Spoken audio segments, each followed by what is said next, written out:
We spend far too much time worried about what makes us different than the next person or better than the next person, and not enough time thinking about why we should respect the next person. We all have a story, an overarching theme that runs through our lives and makes us who we are. The problem is, we think that since each of our stories is different, there's not a lot of perceived value and shared struggle. But we have far more in common than we can imagine, and what motivates one person can certainly help us as well. The Third Lab podcast is about understanding, respecting, and appreciating the struggle that it takes to overcome immeasurable odds in order to reach your destiny. Join me as I interview and bond with some of the most inspiring and incredible people, diving into their why to get a full understanding of their being. Without each other, we have nothing. So let's go on this adventure together and take on the future with open minds and open hearts. Welcome to the Third Lab podcast.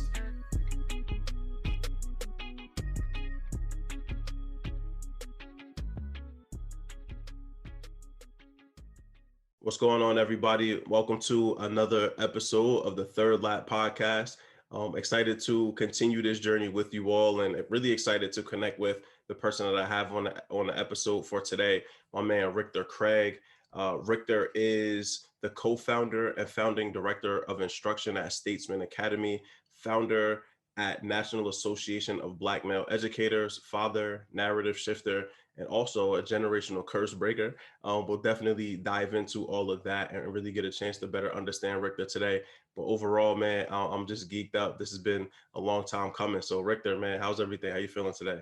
Man, I'm great. I'm great, Malcolm. I appreciate you having me on. This has been a long time coming. Absolutely. And you all can't see it, but Rictor has the dopest view behind him, man. He chilling out in the skylines of Los Angeles right now, man. Well deserved. But this view is incredible, man. I appreciate it. Sometimes you have to, I like to put myself in spaces where I can be motivated. I think that's Absolutely. super important. And I think, at certain points in the day and certain points in your life, you've always got to push yourself further. Yep. And so I always try to put myself around people and in places and spaces where I can like always be hungry. Like, how do I get hungrier? How do I, push further and do more? And so, yeah, man, this is one of the spaces I come to be motivated. The view is amazing, and I don't have this view at home. So, I can come here and just like figure out ways to be even better and become even more effective for for all of the ecosystems and people I serve. Absolutely, man. And it's easy. So we're only a couple minutes in and y'all can already see why I have Rictor on here, man. Just that whole mentality of surrounding yourself with people that push you to be better is so important, right? Because stagnation is next to death, man. The minute that you stop pushing, how do you plan to get to where you're going if you're not working hard and working smart for it, right? Like, we put a huge emphasis on hard work, but I don't think that we put that same emphasis on working intelligently. Absolutely. And hard work will burn you out, man. There's a point where there's a tipping point where too much definitely is a thing. So I'm glad you also get a chance to recharge your battery and definitely tell your brother I said what's going on.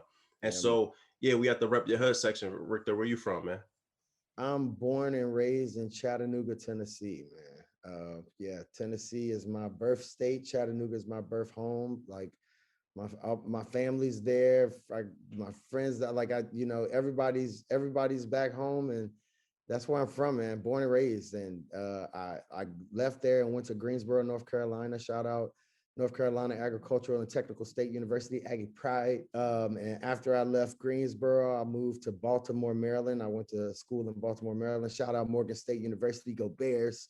And then, went to DC, and I've done most of my education work in DC, and, got a third degree from Washington Trinity University in DC, and, doing my last academic lap at the University of Maryland, Eastern Shore, and getting the work done out there.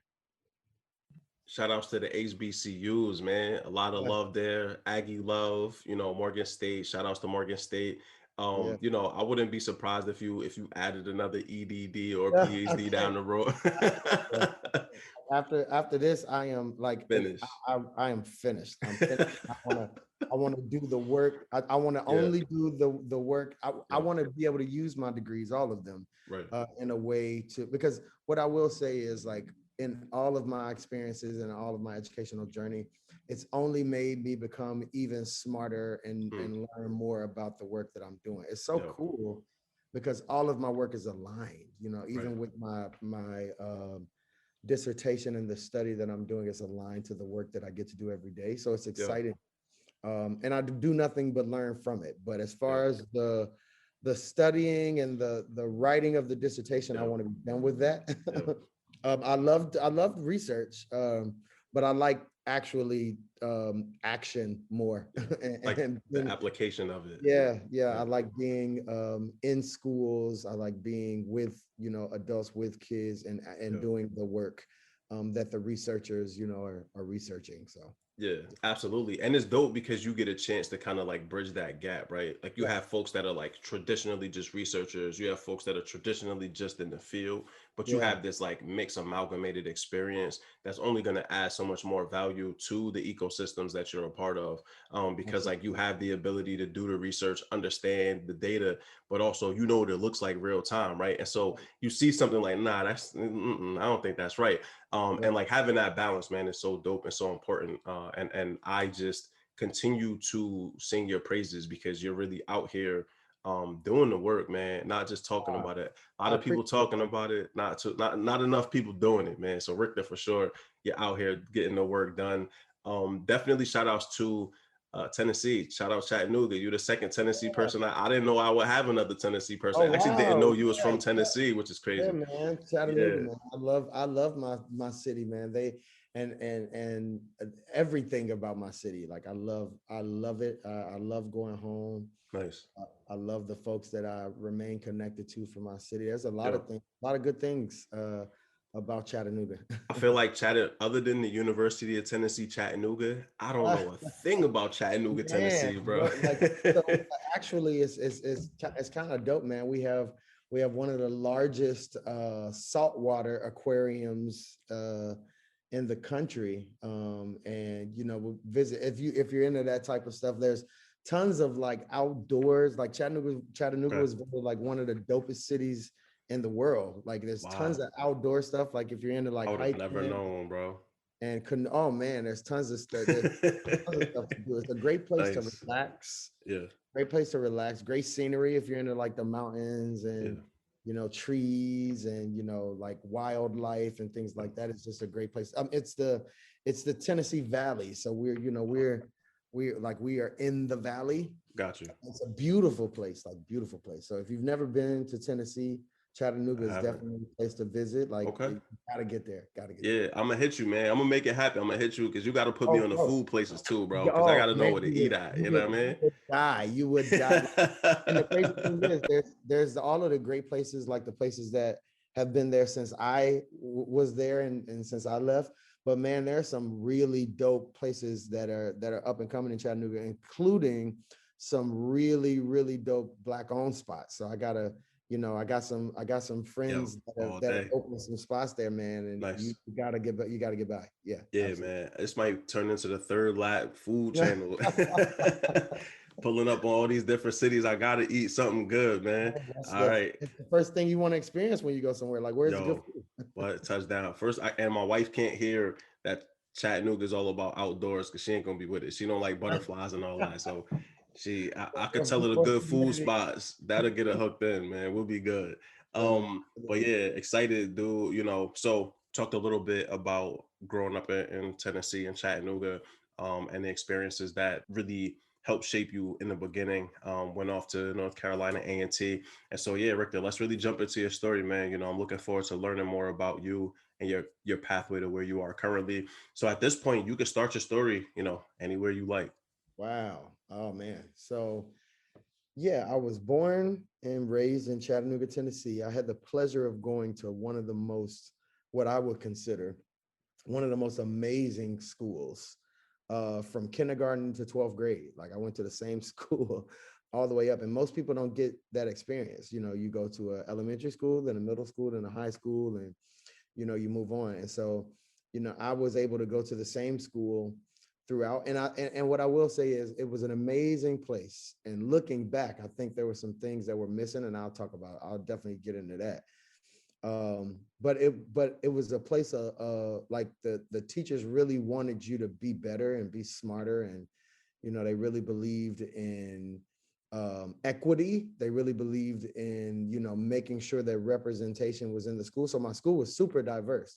I learned with a bunch of different folks, black, brown, white, and we were all just kind of thrown in there together. And they wanted us to, I think the learning was in understanding the perspectives of different people, which is what they really wanted to accomplish. And so I got to learn a lot about other folks. It really pushed me to like want to go places and want to like investigate what's out there, which is really cool. I mean, I was pushed to do a bunch of stuff that I would have never done. And I'm from a large family, and my other siblings, all of my older siblings who started at the same school that I went to, they ended up in our neighborhood schools, with all of the black folks. And, my school was in downtown or close to downtown. And, my older siblings went to, our neighborhood school. And so, I got to see at a very early age, what people talk about when they talk about like the difference in school systems. Like it was right in my house, because we're eating dinner at the dinner table and we're talking about our school days, and they were totally different, like two totally different school days. My sisters hated school, and they went to schools where, learning wasn't necessarily placed as the priority, in the school building. You could tell by, the quality of textbooks and the, quality of the school building and the quality of the education that my sisters were receiving. And mine was just a completely different experience. I loved school. I loved school. I loved to learn. I loved to read. I loved to like learn new stuff. I started going to college when I was in the 10th grade. I took my first university course for university credit, and kept going. So by the time I graduated, I had several, I actually had almost 2 semesters of school under my belt, going into A&T, because I just love school. I love learning. And like that was one of the biggest differences that I saw, like one of the largest differences that I saw. But it is one of the reasons why I do what I do now. And here's the thing, I was bad as hell. I was bad. I was like, and up until high school, like that 9th grade year got me on track. Like right before 8th grade, that summer, right before 8th grade got me on track, because I actually got expelled from school in the 8th grade. So my entire second half of my 8th grade school year, I wasn't in school. I was at home, but I maintained all of my grades. I maintained all of my A's, and I was not willing to let being out of school let my grades slip. And that's how much I cared about school. But I just wanted attention. I just wanted attention. So I would just do, I mean. Let's talk about that for a second, because especially you in the position where you are, I'm sure that you've heard so many times, bad kid, quote unquote, right? And like, I 100% don't believe that there's such a thing. I believe that we are engaging them in the right way. But you mentioned like being, what in my experience, I found that the kids that tend to act up are usually the smartest, right? Or have the biggest amount of trauma. But like with you, it seemed trauma was the case, super intelligent, but also acting up to the point you get expelled. So yeah, what was it? Like, what about it had you like, why that split like that? I was, and to be very honest, so there were many times I would get put out of class, many times for many different reasons, whether it was being the comedian, being a disruption, and fortunately for me at that time, my school didn't have very good school parent communication when it came to like student behaviors. They kind of dealt with it and, moved on. If when you got a consequence, it was a consequence in school, unless you got expelled. But like, before I got expelled, I think I might have gotten in-school suspension a good 25, 30 times, Michael. A good 25, 30 times, like for food fights, just all kind of stuff. And my parents never knew about it. Like they never knew about any of the in-school suspensions. So like, it was gonna happen. Like it was just bound to happen because there was nothing stopping me from, from being in those predicaments. And, I I look back on it, and I was doing, to be very transparent, I was doing nothing any different from any other boy in school. I'm joking in class, joking in class, and the teacher, puts me out, and so I get ISS. Or, now I will say, like, a food fight is a food fight. I can't really work around it. But I mean, a lot of the behaviors that I had was just from being a boy with a bunch of energy and not knowing what to do with it. And so I'm in class, just joking around and, moving around. And the teacher's like, sit down. And, I'm like, I don't want to sit down. I'm just, and so I'm just a boy, and I'm in a school that, really values learning. And so, and here they have this smart boy that they don't know what to do with. And so the easiest thing to do, put him out, put him out of the space where he's being a disruption, and put him into a space where we think, he will change his behavior. And my behavior didn't get changed by being an ISS. That's not really what changed my behavior. My behavior got changed because at one point I recognized this stuff is about to be on my transcript. Like, I'm going into high school and I know I want to go to college. So I got to calm all of this down. So it was really that mindset for me that kind of shifted me in the middle of being, expelled from school. I'm sitting at the house and I'm like, okay, you got to do something different. Like, you can't keep up this foolishness because you were too smart. Like, you got straight A's and you're sitting at home and so I'm having this conversation with myself because my parents, they were really good about, like, talking to me in a way that would just allow me to kind of process on my own, because they knew I was bright. And they're like, come on. So you're going to go and you're going to sit and you're going to figure this out. Like, how do you make this different? And so, my mom fought. I mean, she fought. They were going to put me out of the school that I was in. And I'm talking about, like, this is top 5 school in the state of Tennessee. Like, my parents, like, you had to literally to get me on the waiting list for the school. They slept outside for like 2 days to get my name on the waiting list to be considered. I mean, that's how much, work they did. And so, my dad reminded me one day in the middle of that expulsion, he was like, I just want to remind you what we did to get you in here. And I'm like, yeah, like, because they truly believed in my capacity to, like, be something. And so, at that point I was like, I can't let myself down. I can't let them down. And so it was really just a shift on my end, which is not necessarily the normal. It didn't take people, having to have conversations with me and convince me to do away with the behaviors. It's just kind of like, you gotta stop. And so, I made a pivot coming back into high school. It was like night and day.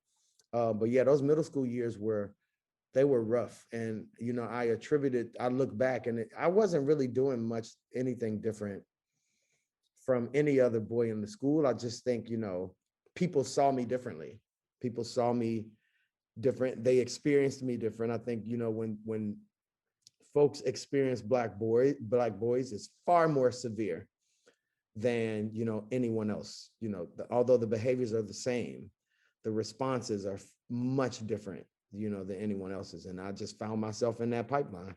And there was not a black male teacher in the school that could, step in to save me, because I didn't have many of those. I didn't even have my first black male teacher until high school. Before that, it was kind of like janitor, gym teacher. There were some black men in the cafeteria serving the food, but there was nobody to step in and say, hey, dude, you need to calm down. You're way too smart for this. Yeah, they just weren't there. So I didn't have anybody to save me in middle school that was in the school building. And my dad didn't know about all the crazy stuff I was doing because they weren't, the school wasn't sharing it, not until, I got expelled. So, I'm go home and they're like, how's school? And I'm like, good.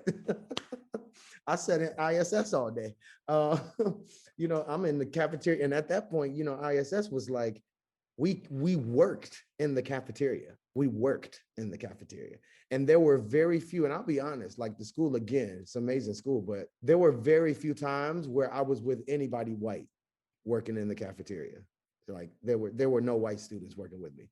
It was always, it was always the black kids. So I look back and I'm thinking like, wow, kids are walking into a cafeteria and you see like all of the kids that are working and wiping off tables and washing dishes. I mean, all this stuff is like illegal now, but it wasn't illegal then. Like we were in the back washing dishes, like we were cleaning the tables off, and it was all black kids. It was all black kids. And so, well, at least when I was experiencing it. So, that was my middle school. That was my middle school career. But you're actually right, man. Like we have to do something different. We've got to do something different. And I know that now because I used to be that boy. So it helps me respond, to our boys who have the challenges that they have. I've lived that, I've lived, the experience of constantly getting put out of a school space, constantly being asked to leave, where it kind of just boils up in you with frustration, and then it turns into anger. And so then you're walking around expecting to get, I was expecting to get put out of classes. And, I had teachers, thankfully, my social studies teacher refused to put me out. I mean, he would deal, and this was a white man. He would deal with all I gave him, all I gave. He's like, I'm not putting you out of here. That's what you want. That's what you want me to do. You want me to put you out. I'm not putting you out. And I love him to this day for that. Like he saw me as more than a behavior. And I think that's what that's what we have to do with any kid. Like, the behavior doesn't define who we are. And, we can get to the other side of that and become even better. And so he saw me as more than that. I had a high school English teacher, and she's one of the reasons I love English today, white woman, but she pushed me because she knew that I was smart. She was like, I'm not going to let you slide. Like, I'm not going to let you, half-ass your way through work and because you're better than that. She pushed me to go and take a college course. She was like, you write too well, you read too well, you speak too well. You could ace this freshman English course. Let's sign you up for it. And I signed up for it. And I felt like Doogie Howser. It was this 10th grade, like, I mean, I was 14 at the time. Like 14, maybe I just turned 15. And I'm in English 101 in the school that I was at, the University of Tennessee, Chattanooga. It's right across the street from my high school. Literally, you can walk across the street onto the college campus. And so, they said, we're going to send you over there. I got enrolled, aced the class. And, it was college kids in there struggling. They couldn't write a paper. They couldn't, talk about the text. And they see this 14-year-old in class, like 14-year-old Black boy in class, like just killing it. And the teacher's loving it. And the students are like, who is this dude? I'm walking in there with my backpack on. It was crazy. I look back on it, I'm like, yo, it was really cool. It was really cool. And I think the best part for me, Malcolm, out of all of it, it wasn't the class. It was that I had a college ID. Like that's what made me grow up. Like I saw myself on this college ID, and I saw myself as a college student, and I saw myself as an academic. And from there, it was just like, I want more. I want more of this. And so she changed my life with that decision. Hey, so I'm really excited to announce the first ever advertiser for the Third Lab podcast. And of course, it's the homie Teddy Gandy and his team from Blacks Apparel. Blacks is a clothing company that focuses on Black reality, both past and present. They share daily Blacks or Black facts, quotes, and content regarding Black reality through their social media. So stop by the store at blacks.com. That's BLACTS.com to check out the Blacks basic tees and all of their inventory. Blacks also uses its platform to collaborate with local artists, so keep an eye out for their limited edition tees and apparel. Make sure to use the promo code THIRDLAP for 10% off your first purchase. I mean, really, what you waiting for? Get the blacks.com, Third Lap, for 10% off your first purchase. Support the homie Teddy, support the podcast. Let's go.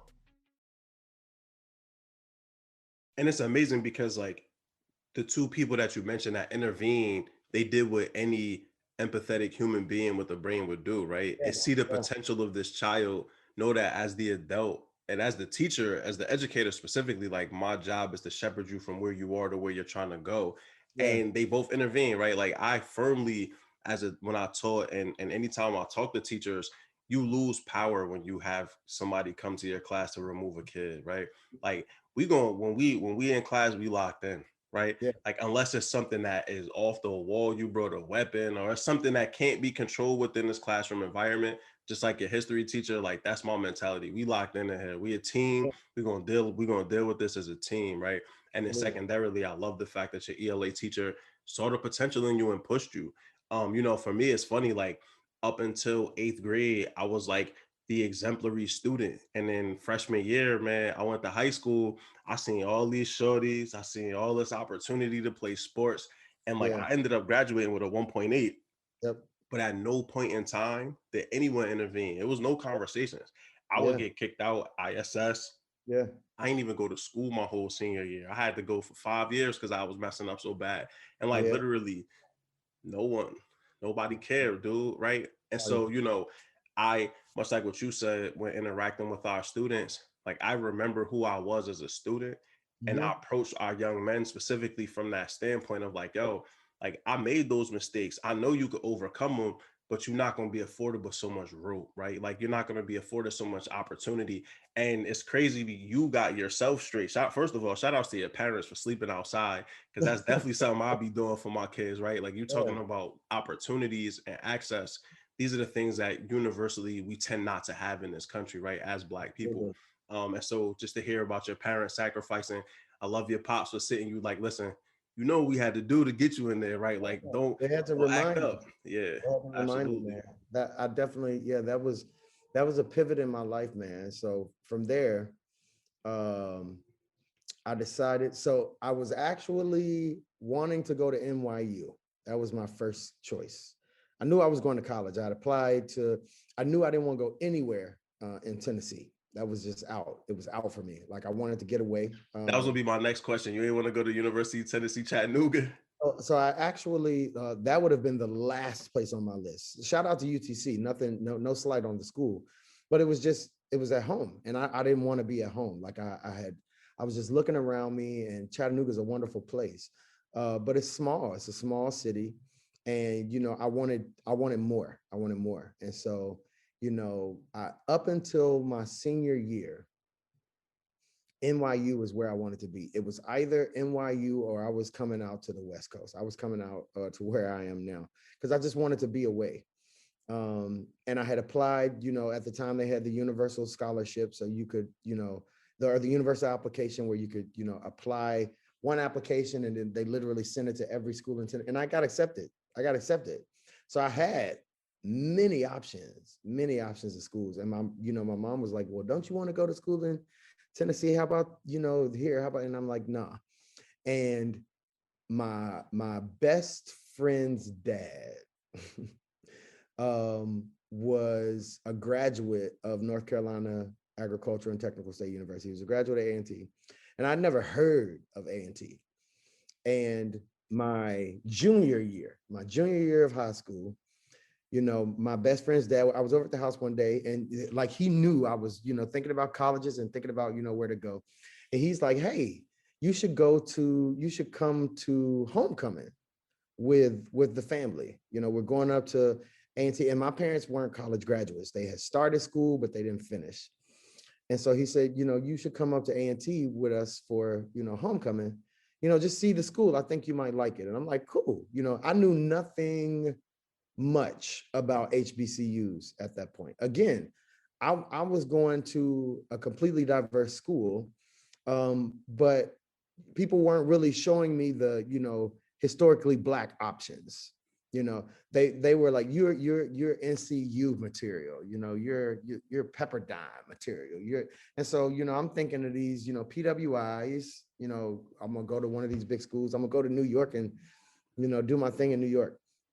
I put a foot onto A&T's campus and I'm like, I want to go here. Like I always, even well, especially from middle school to high school, I wanted to be with my brother and my sisters, like in the like neighborhood school, because I wanted the Black school experience. Like I wanted that. Like I saw, like even though their schools were horrible, like the schools were bad, they were bad. They're like how they would talk about their friendships and how they would talk about, and the football games and my brother was a drum major in the marching band. My sister was a majorette in the marching band. I loved to dance. Me and my brother, we started this dance group and would dance in talent shows and dance around the city. We would win everything. We win everything. And so I'm like, I want to be in a marching band. Like, that's what I want to do. And my mom's like, no, you're not going to that school. You're not going to the neighborhood school, because they just saw something else. They saw something else in me. And so when I got on A&T's campus, I'm like, yep, this is it. I get to get the experience that I missed in high school. I get to get that in college. And it changed my life. So like, shout out to A&T for just making me and building me into more of the person who I am today. Cause it made me think about who I was as a Black young man at the time, and growing into a Black man, and what I had to offer the world, which I had never been challenged to think about in the space that I was in. I never really had to think about the fact that I was Black and a boy, although it affected me every day in school. It affected me every day, and I didn't even realize it until I got older. Like, from my consequences to, my access, and had I not had the white teachers who cared about me enough. Now, I did have Black teachers. I had some Black women at the school that held me down, in only the way that the Black woman can. And they saved me from a lot, and they protected me from a lot. Shout out to those women. But they can't be men. They can't be men, and they can't, in a way that a Black man can do for Black boys in a school. They can't. That link was missing for me. So shout out to the folks who stood in the gap. But it wasn't until I got to A&T where I like actually started to think about, okay, what does it mean to be Black? What does it mean to be Black and male in this world? And how do I need to prepare for that? And A&T helped me like find my leadership voice, find my that's where I started to like do more and be even more than what I was, and become even smarter and push my thinking. I'll tell you, like, so I was going to be a lawyer. That's what I wanted to be, because I like to argue and I was smart. And so I could shut people down in a conversation. I'm telling you, man, like in high school, I was known for it. Like I could converse with the best of them. And I think that's what got me into the spaces that I was in. And that's what, allowed me to be who I was. And it's what saved me from being expelled from that school, because I was so well spoken. And so, I had the ability to be great. I just didn't know how. I didn't know how to use, what I had. And so A&T showed me that. And I wanted to be a lawyer. And my senior year was, I had applied to a bunch of law schools, and I was working in the student affairs office for the director of student life at the time. And I wasn't hearing from any of the law schools that I had applied to. And I'm like, wait, I'm about to graduate. Like, I can't get out here and like not know what I'm about to do. That's crazy. Because I had theoretically put all of my eggs into this law school basket. And so, I had to start thinking of other options. And my only other option was to go to grad school. Like, I knew I wanted to continue my education in some way, whether it be through law school or something else. And so I was sitting in my work study, and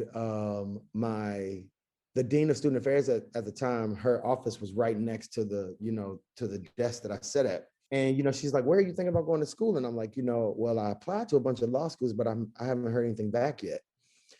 And she said, well, have you thought about grad school? And I was like, well, I briefly thought about it, but I haven't really thought about where. And she's like, there's this wonderful grad program at Morgan State University. You should look into it. So she sends me the email, and I'm reading the email, and I'm like, oh, it's a graduate degree in teaching, a master's of arts in teaching. And, I'm like, because at that point I had done summer camp, shout out to University of North Carolina, Greensboro. and the All Arts and Sciences camp and those folks over there, because every summer, as just an easy way to get paid and get more money, I did this summer camp. And the summer camp basically was a 6-week summer camp. And we would travel to different colleges each week. And the kids would come from everywhere. I mean, this camp was super expensive. So it's like, doctors' kids, lawyers' kids, very well-to-do families who are, sending their kids away for a week, sometimes 2 weeks. Sometimes you'd have a kid that would literally travel all 6 weeks to every camp. Like we're at UNCG 1 week. We're at where did we go? We went to UNCG. We went to George Mason. We were everywhere in the context of geography of that area. But it was a pretty well-off camp. But I got to work with kids every summer, so I loved it. So I'm like, teaching's not too far off. Like I like working with kids. Let's see what it's about. So I was about to apply to the program, and I saw that the deadline had passed. And so, I had looked over at, the dean. I said, hey, the deadline's passed. You sent me the email, but the deadline's passed. She said, okay, call them. And I'm like, okay. So I picked up the phone, called, and this young woman picked up. She introduced herself. I introduced myself. We started talking about the program. We started talking, and that conversation turned into like an hour-long conversation. And at the end of the conversation, the woman who I just thought was literally answering the phone ran the entire program and offered me a full scholarship over the phone, a full scholarship to go to this program. And I'm like, I gotta go. Like, the deadline had passed. There's no way I should have been in this program. And just because of the conversation that I had and who I was to her, and through this conversation, she thought enough of me, to say, hey, we want to fully fund, your master's degree. So went to Morgan, taught in Baltimore City for 3 years. I ended up transitioning into Washington, D.C. After that, and I've spent all of my time in education in Washington, D.C. Since then. And, I was a teacher leader, leader of academics, leader of curriculum, became a resident principal, did that for a year, became a principal of schools, director of academics. I've done it all in education. And, I just wanted to do more and touch more lives and be more for, kids and families and adults. And so, after I did all of the work in the Friendship Public Charter School Network, I decided to step out and, help build Statesmen College Preparatory Academy for Boys, which is where I am now. Also the founder of the National Association of Black Male Educators, which is, an organization that I love, near and dear to my heart. Our mission is to dramatically increase the number of marginalized children who succeed by dramatically increasing the number of highly effective Black and brown male teachers and leaders who positively impact them. And for me, that's like a passion, like get more Black and brown men into the work, but not just to be here, not just to be a Black and brown man in a school, but to be effective for kids, truly effective, dramatically effective for kids. And so we want to, our goal is to affect education on many levels, the policy level, the school level, through teaching and learning, like really pushing what we know we need the most, which is effective Black and brown men who teach kids and who can move student achievement. And so, yeah, that's me. That is a glimpse of my journey in this work. I love what I do. I love who I do it for. I love the families and the kids that I serve. I love the adults who I work with. I just want to make teaching cool. Like I want folks to know that Black male educators are dope. We need more of them. We're cool. We want our young Black and brown boys to know we need you in this work. We need you to become teachers so that you can continue making a difference. I think that's important. You're listening to the Third Lap Podcast with Mal Davis. Yeah. Yeah, for sure. And so this is the Third Lap podcast. I'm here talking to Rictor Craig about his career in education and his pathway to where he currently is, which is really just a change maker. Specifically, I would say in DC. Rictor, I really feel, forget a thing, I feel like your impact has widened exponentially since I've met you, right? Like when we first met, like just kind of looking at the work that you were doing, it seemed to be really concentrated in DC and like the greater DC Baltimore area, which makes sense because you have roots there from school and from work. But like ultimately, like I'm hearing you out here in Philly, right? Like, you know, your name ringing bells in New York City, right? Like, and so it's just a testament to who you are and the work that you're doing and your organization, but really Statesmen.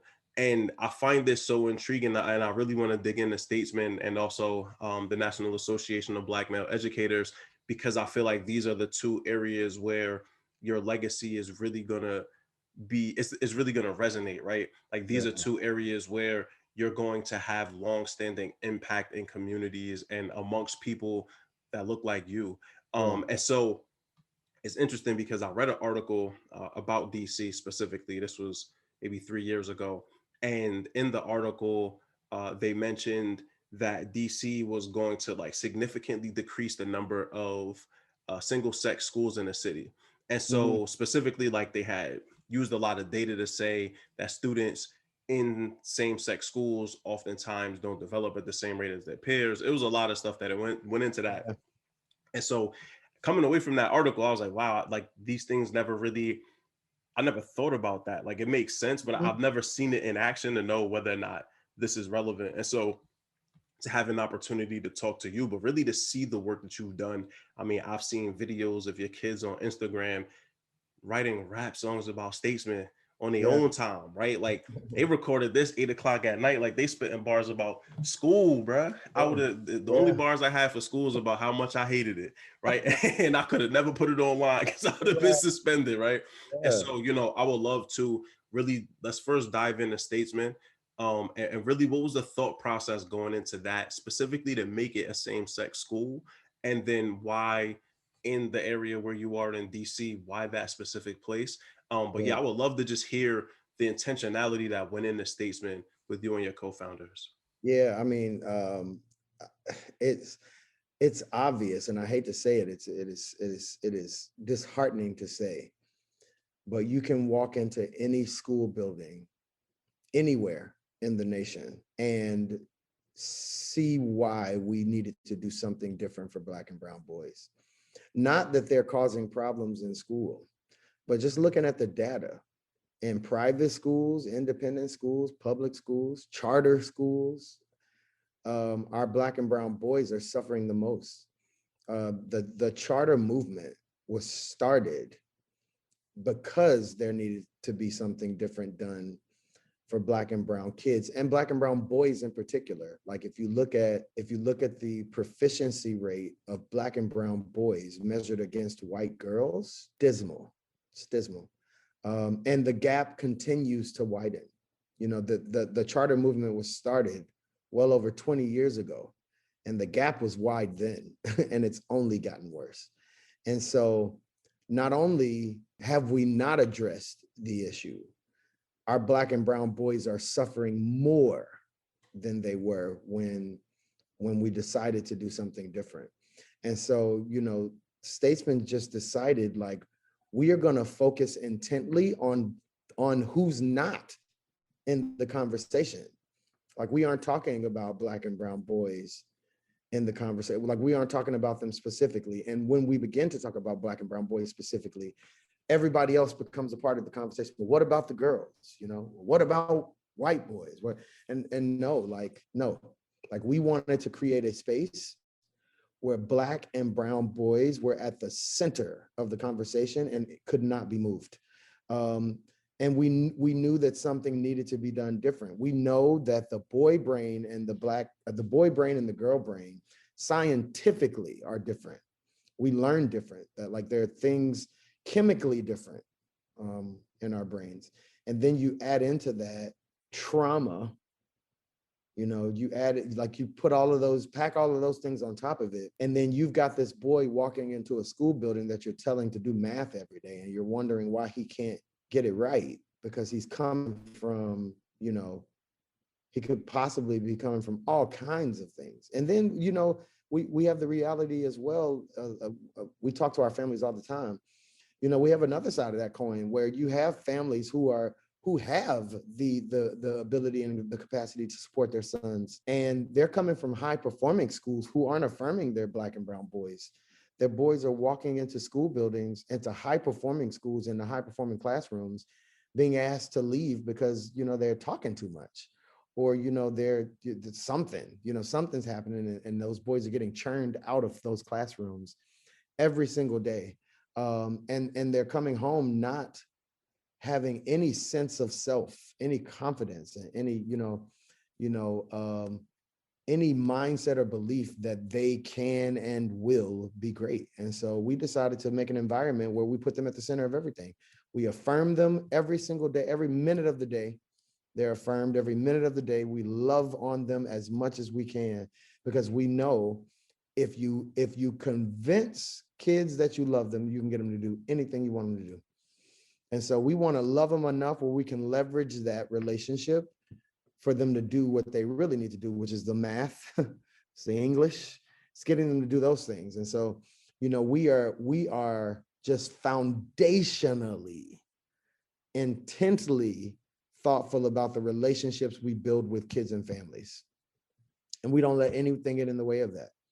And that's our work. We build relationships. The math will happen. The English will happen. Like all of that stuff will happen. All of the, you know, the King's 101, where, you know, you really get a sense of who you are as a Black or brown boy in the world, because you're learning about Mansa Musa, you're learning about Frederick Douglass, you're learning about all of these great folks, these great Black and brown folks in the world, and how history began with these people and these spaces. And you're not getting, it's so crazy, because one of my King's 101 teachers said this. He said, the first example I got of a Black man in my history book was a man in chains. That was the first thing that I saw. That was the first representation that I saw of myself as a child in school. Like, what does that say? Like, the first picture I see of a Black man is a man in chains.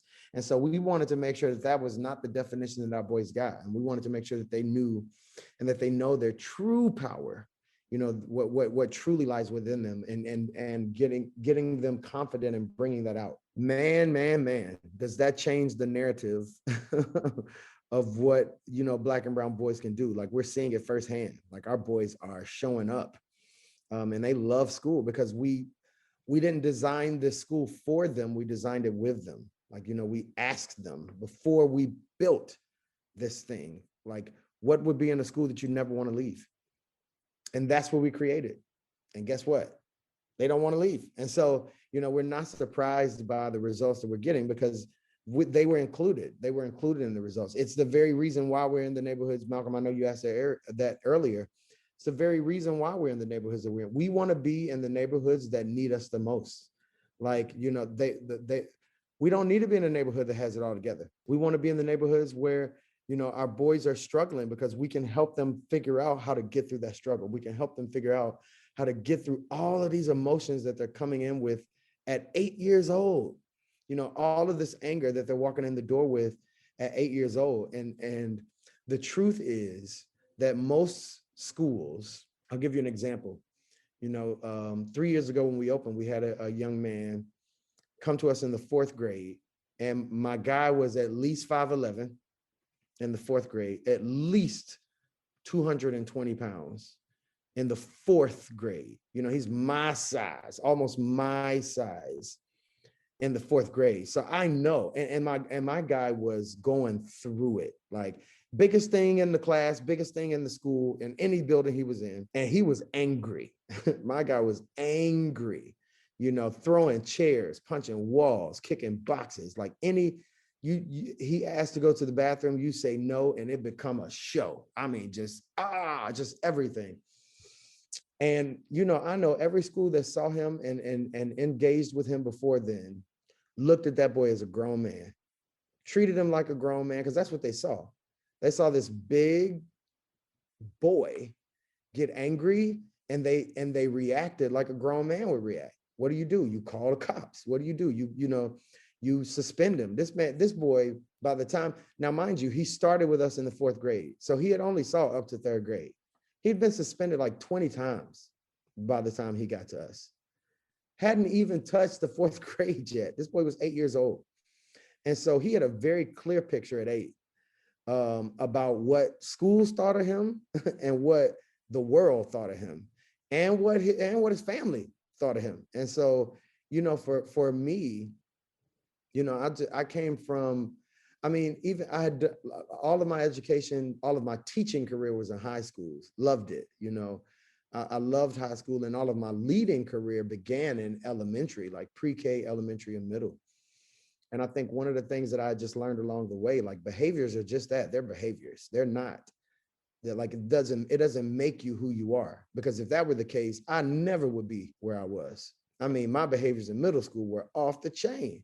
And if people saw me as that and only that, and didn't see me as who I could be, I would never be where I was. And so, for that young man, I had to see him as who at what we would be, what we would create when he left us in 8th grade. And I'll tell you, he's in 6th grade now and is leading in the school, has seen all A's and B's now, hasn't thrown a chair or punched a wall since we met him in 4th grade.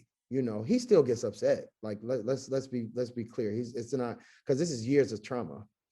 But now when he's upset, he walks. He walks. He's not trying to punch people. He's not trying to fight folks.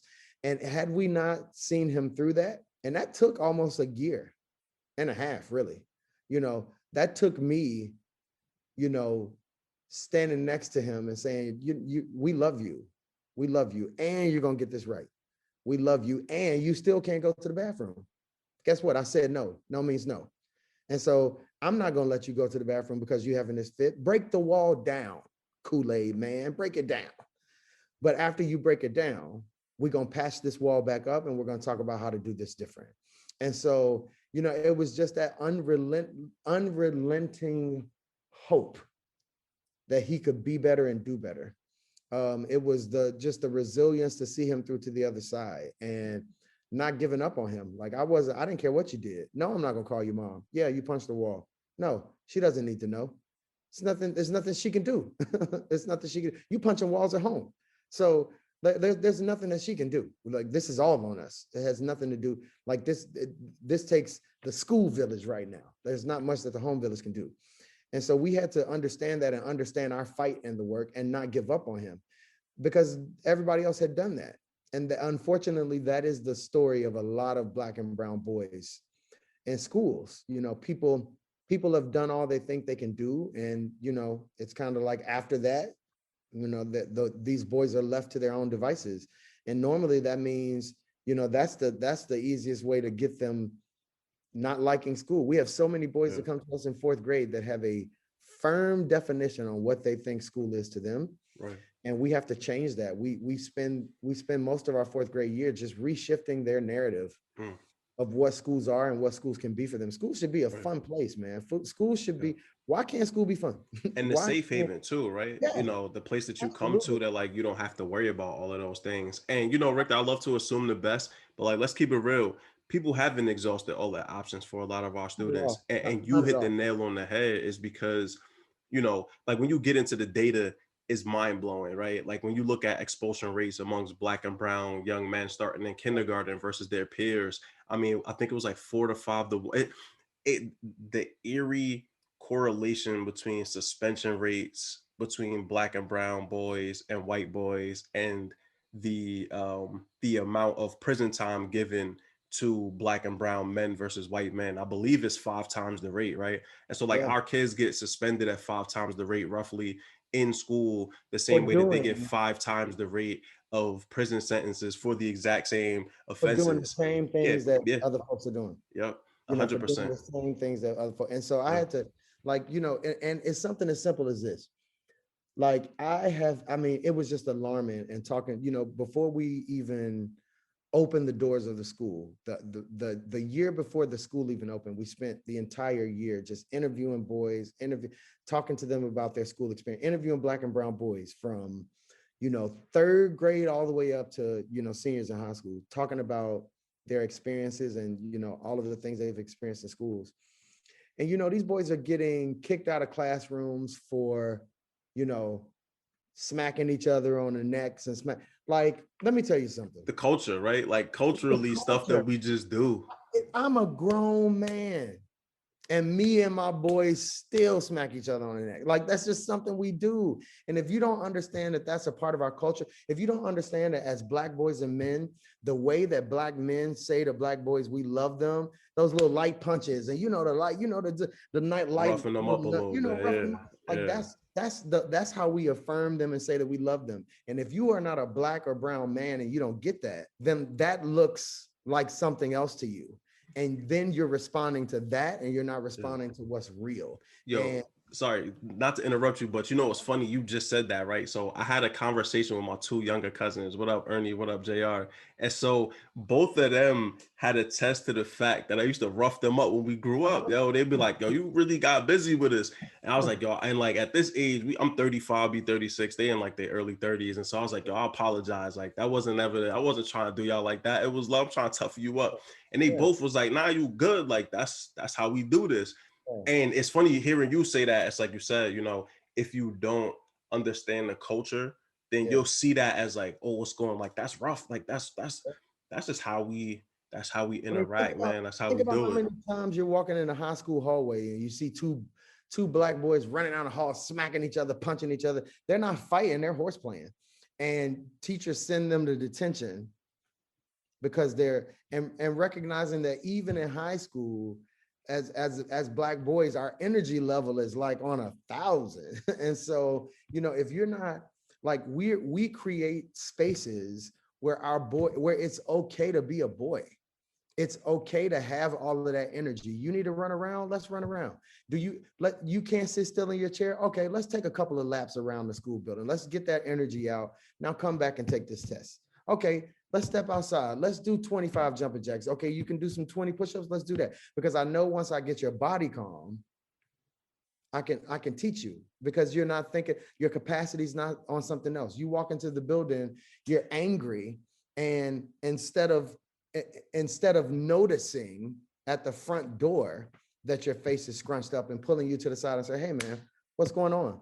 Are you okay? Is everything? Because all we need to do is ask a question instead of ignoring that, or not having people placed to even recognize that this boy has walked past 20 people. He's upset about something and nobody's acknowledged it. So what does that say to that young man about what people say, what people care about him, or what people think about him? And so, we want our boys to have the space to be able to say, you know what, I'm mad because my mom put me out before I could eat. Now I'm hungry. And so now this boy's coming into school. He gets all the way into class mad. Somebody says something to him. He pops off.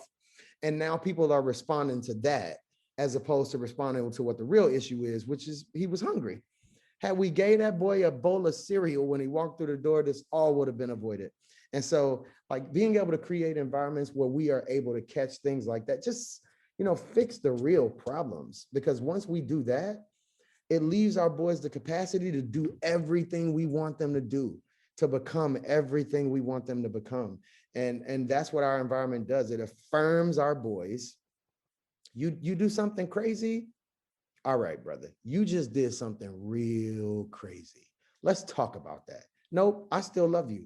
I love you and you are mine and we're going to fix this. So how do we fix it? And so it's not letting them get away with anything. No, it's approaching the issue different. It's approaching these issues with empathy, with understanding, with love, so that we can get to the heart of what the real problems are, so that we can fix that and not put Band-Aids on open wounds and thinking that we're solving situations. Hey everybody, so I have some really exciting news. the Third Lab podcast is actually expanding. And so I'm in the process of putting together a co-authored book called The Third Lab, Transformational Stories of Life Experiences That Make Us Better. And this is a great opportunity for anyone that's looking to get published for the first time, or if you've been published before, this is a great opportunity to, well, not have to write a whole book yourself. And so if you're interested in learning more about the product, the program, the opportunity, feel free to reach out to me at maldavis21@gmail.com, or feel free to reach out to me through the socials for the Third Lab. Really excited about this program, really excited about this opportunity, and really excited for you all to come and join me. So again, if you have any questions, want to learn more, feel free to reach out to me at any time. Each one, teach one. We all learn together. Peace. Thank you for tuning into another episode of the Third Lap Podcast. This is your host, Mal Davis. Please visit thethirdlappodcast.com for more information about the podcast, about our guests, and also to see our reading list. You can find us at The Third Lap Podcast on LinkedIn and Facebook, at Third Lap on Twitter, and at third_lap_podcast on Instagram. If you know anyone that would be great to be featured on this show, please reach out to our host, Mal Davis. He's always looking for interesting people to learn more about them and to talk about their pathway. Thank you so much again. Have a good one.